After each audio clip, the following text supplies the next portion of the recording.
大家好，我係阿樂，歡迎收睇阿樂粵語講新聞。今日係2026年3月14號星期六。今日美以對伊朗軍事行動已經進入第14日，戰火持續蔓延，全球油價同供應鏈壓力加劇，對英國嘅政治、外交同民生均帶嚟深遠衝擊。喺政治方面，施紀賢政府危機持續，文德遜文件嘅後遺症仍然未消散。最新嘅民調更加顯示，工黨支持率跌至歷史低點，而英國皇室嘅繼承問題亦都喺今個週進一步發酵。喺民生方面，最新數據顯示，全國食物銀行嘅需求仍然處於高水位。與此同時，另一項重大生活費用改革，出年起福利改革削減嘅倒計時，亦都令數以百萬計嘅家庭感到憂慮。四大板塊逐一為你拆解，請繼續收睇。第一節政治新聞。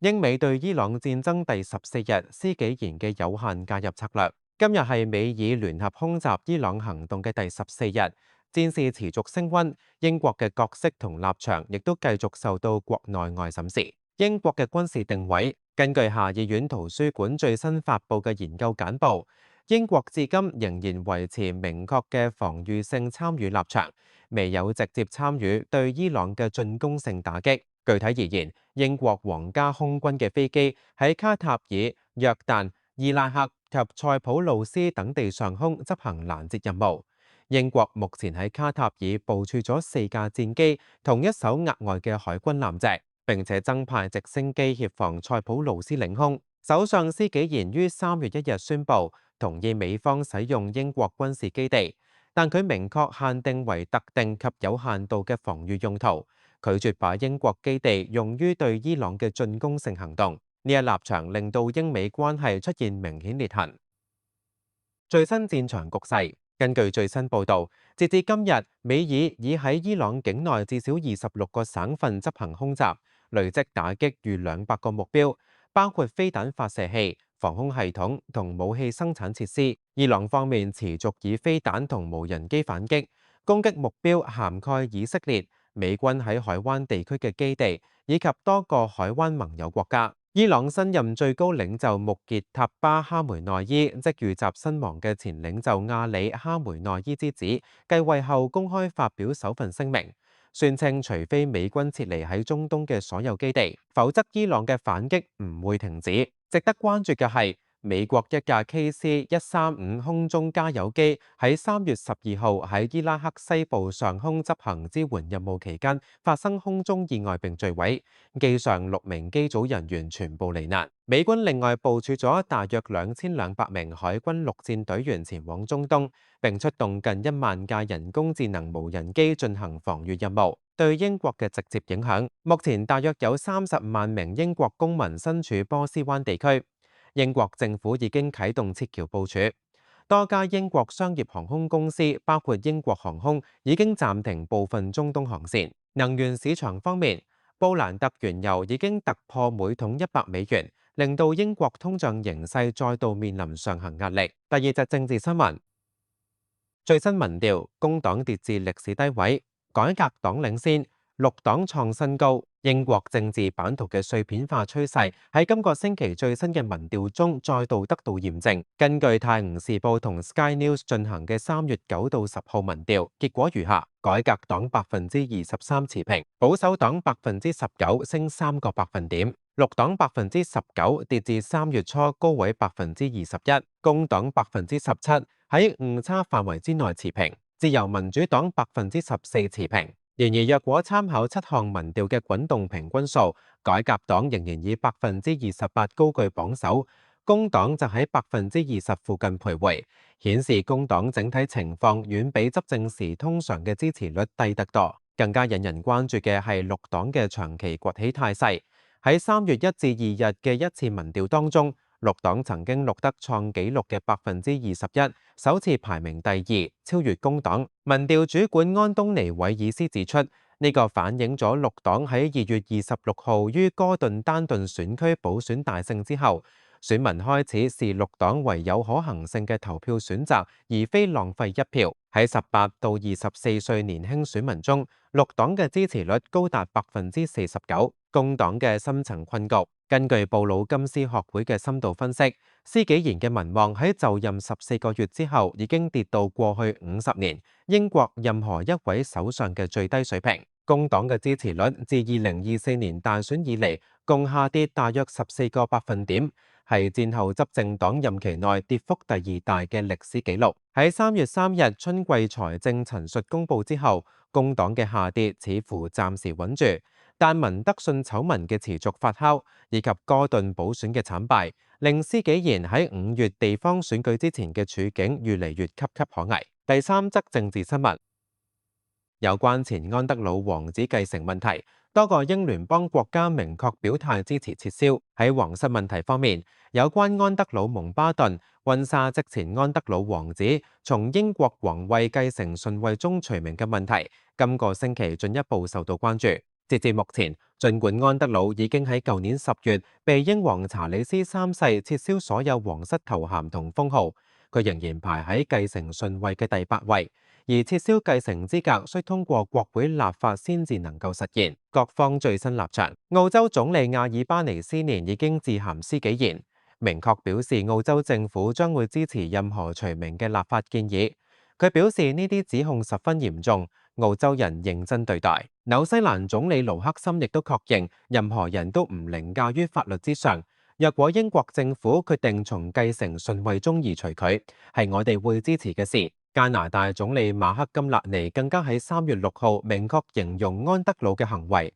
令人鄙視，並指其應被從繼承順位中移除。至於英國政府立場，首相辦公室表示唔排除任何行動，為強調須喺警方調查完結之後先至採取行動。貿易大臣白禮仁亦都確認，政府正喺全速研究相關立法選項，並且打算盡快提出立法。法律複雜性。不過，悉尼大學憲法學者安妮杜米警告，此項更改好可能係一個耗時嘅過程，需要多個國會通過立法，因為所有認同皇位繼承制度嘅英聯邦國家均需各自立法配合，程序繁複，絕非一朝一夕可以完成。第四則政治新聞，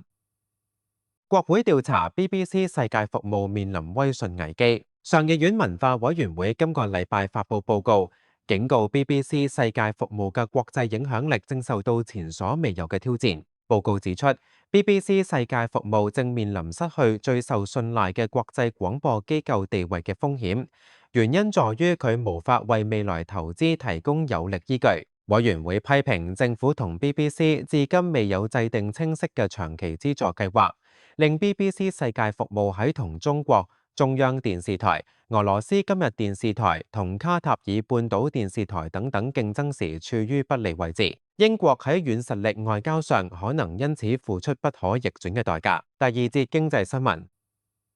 英國出口數據，美英貿易急跌11%，關稅陰霾壓境。英國商業總會喺3月13號發布咗最新嘅出口數據分析。結果喜憂參半。2026年1月，英國整體商品出口喺剔除通脹效應之後，按年升6.8%，對歐盟嘅貨品出口升7.1%，主要由辦公機器同能源產品帶動，對其餘全球市場升6.5%。然而對美國嘅出口卻逆市急跌11.3%。主要由機器、運輸設備及汽車領跌。BCC 貿易政策主管班恩 William Bain 指出，關稅疲勞嘅效應喺數據入邊清晰可見，美英之間嘅貿易明顯出現觀望情緒。佢更加警告，中東地緣政治不確定性有可能令第二季起嘅全球貿易數據進一步受壓。關稅問題嘅最新進展，關稅形勢方面。今年2月20號，美國最高法院裁定，根據國際緊急經濟權力法 （IEEPA） 對進口關稅徵收嘅部分法律依據無效。特朗普隨即改以貿易法第122條為由，宣布對大多數進口商品徵收全球統一嘅10%新關稅，有效期150日。英國貨品亦都喺徵收之列。下議院圖書館估計，呢一新關稅安排將會令到英國商品對美出口嘅關稅成本額外增加20億至30億英鎊。與此同時，英國政府正係積極尋求通過經濟繁榮協議，為部分行業爭取豁免，涵蓋鋼鐵、鋁、汽車同製藥等重點領域，但最終協議尚未敲定。第二則經濟新聞，英倫銀行利率決策倒計時，3月19號結果受關注。英倫銀行貨幣政策委員會將會喺3月19號召開例會，宣布最新利率決定。目前基準利率維持喺3.75%。英國國家經濟社會研究院喺其最新嘅2026年度預測中，預計年內將有2次25基點嘅減息，令到年底之前利率降至3.25%。高盛嘅基線預測亦都大致相符，預測3次減息。但中東局勢及油價上升，令市場對減息時間表嘅預期出現分歧。通脹方面，英國國家經濟社會研究院預測2026年全年平均通脹率為2.3%，同英倫銀行嘅2%目標相近，但仍然偏高，主要受能源。第三則經濟新聞，移民居留規則改革。永久居留等待期恐延長到10年。喺財政與移民交匯嘅政策方面，一項影響數十萬在英工作人士嘅重大改革，今個星期有咗最新嘅進度消息。根據英國移民律師行最新發布嘅3月通報，政府原計劃今年4月推行嘅賺取定居新制度，由於需要額外嘅國會審議程序，生效日期已經延後到2026年秋季。新制度嘅核心改變係將大多數工作簽證類別申請永久居留權 （ILR） 嘅資格等待期，由現時嘅5年大幅延長到10年，最長個案甚至可以達20至30年。視乎個別人士嘅技能水平、薪酬記錄、過去有否違反移民規定，以及係咪曾經領取公共福利等嘅因素而定。此外，於2026年3月2號之後提交嘅庇護申請，若果獲批准，保護期限亦都已經縮短至30個月，並需喺期滿之後重新審查。移民律師普遍呼籲在英工作者喺現行規定仍然適用嘅窗口期內盡快提交申請，以免喺新制度生效之後面臨大幅延長嘅等待期。第三節社會新聞，英國食物銀行需求今個禮拜創新高紀錄。全國食物銀行組織特魯塞爾喺3月11號發布最新數據，揭示英國嘅食物貧窮問題仍然在持續。喺倫敦，食物銀行喺2025年全年共提供相當於每日1212餐餐食嘅緊急食物包，即係平均每分鐘分發1個食物包。以哈克尼為例，哈克尼食物銀行舊年共支援逾7200人，65%嘅緊急食物係俾有孩子嘅家庭。國際食物銀行預計，2026年將會向兒童分發總值逾125000英鎊嘅食物。哈克尼食物銀行籌款主任珍拿方薩表示，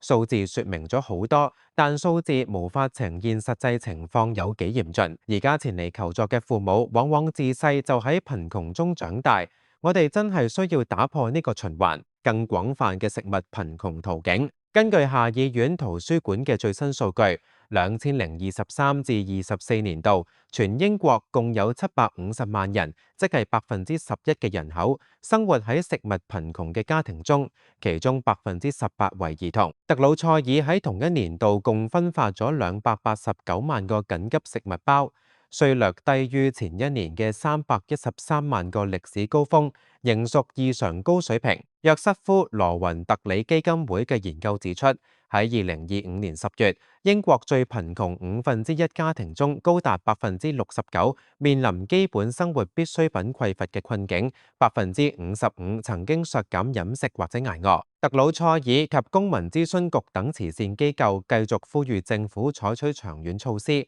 包括恢復本地住屋、補貼實際租金嘅掛鈎，以及為綜援設立最低基本保障，而唔係頭痛醫頭嘅一次性援助。第二則社會新聞：殘疾福利改革，個人自主補貼 PIP 削減倒計時。今個週國會再爆衝突，工黨政府嘅福利改革方案今個禮拜喺下議院繼續引發激烈交鋒。改革嘅核心措施已經如上星期所報。從2026年11月起，個人自主補貼申請人在任日常生活活動類別中，需至少得到4分方可獲批日常生活元素嘅補貼，較現時嘅門檻大幅收緊。公民諮詢局估計，現有領取者中大約46%唔符合新門檻。今個週引發最大迴響嘅係一名工黨本黨嘅女性議員喺國會辯論中公開訴說自己被強姦嘅親身經歷，批評改革可能削弱性暴力幸存者獲得司法保障嘅機制，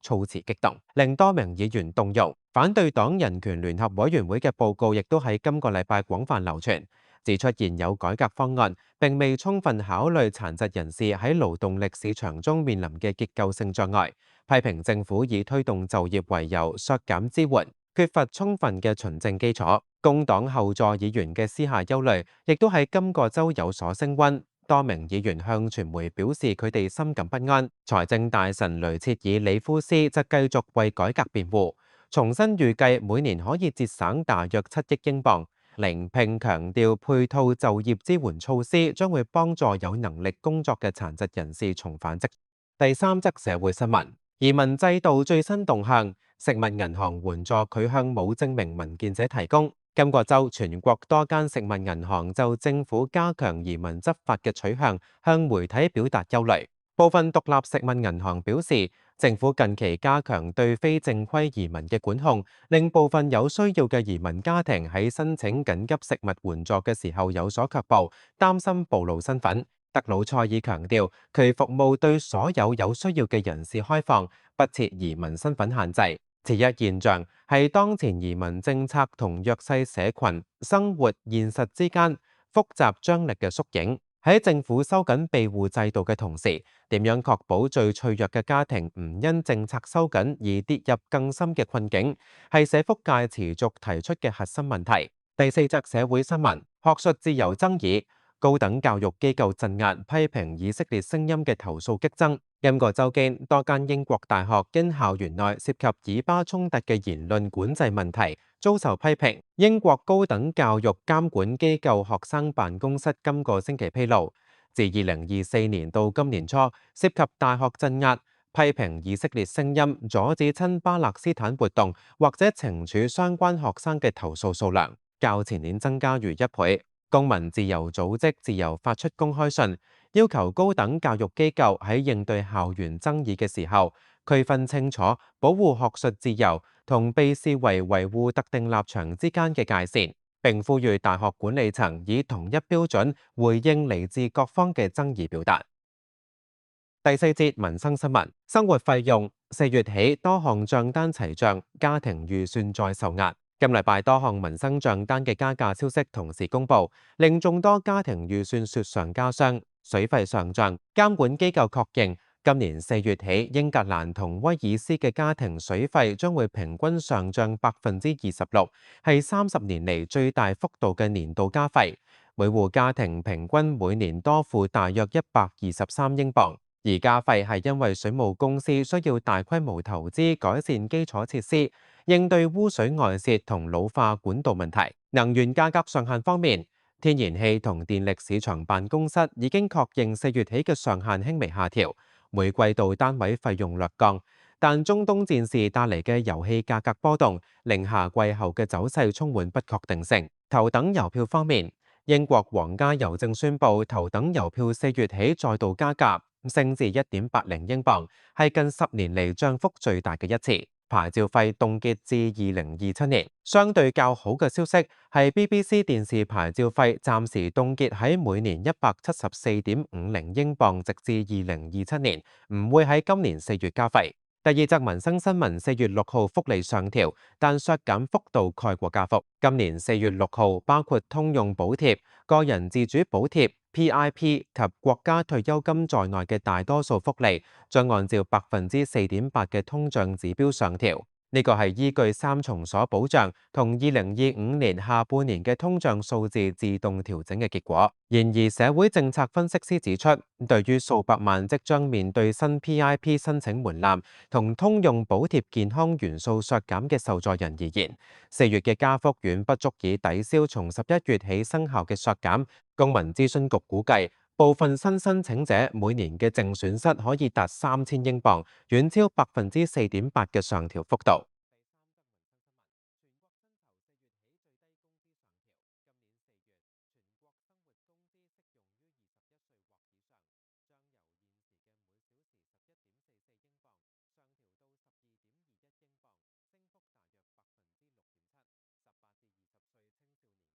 工資亦都將會升8.5%。然而，企業界尤其係中小型零售商、餐飲及護理業表示，新一輪薪酬上調同4月生效嘅僱主國家保險供款增加雙重夾擊，令人手招聘更加困難。部分企業已經表示不得不削減兼職崗位或者縮短員工工時，以控制成本。以上是今日英國新聞報告，感謝大家嘅收睇。今日4個板塊嘅新聞呈現出一個互相緊扣嘅圖景。中東戰火令英國嘅能源與經濟前景雪上加霜。施紀賢政府嘅公信力危機令執政黨喺5月地方選舉前嘅處境愈見艱困。而喺社會同民生層面，食物貧窮、福利削減同生活費用上漲三者疊加，令到低收入家庭面對嘅壓力日趨沉重。皇位繼承問題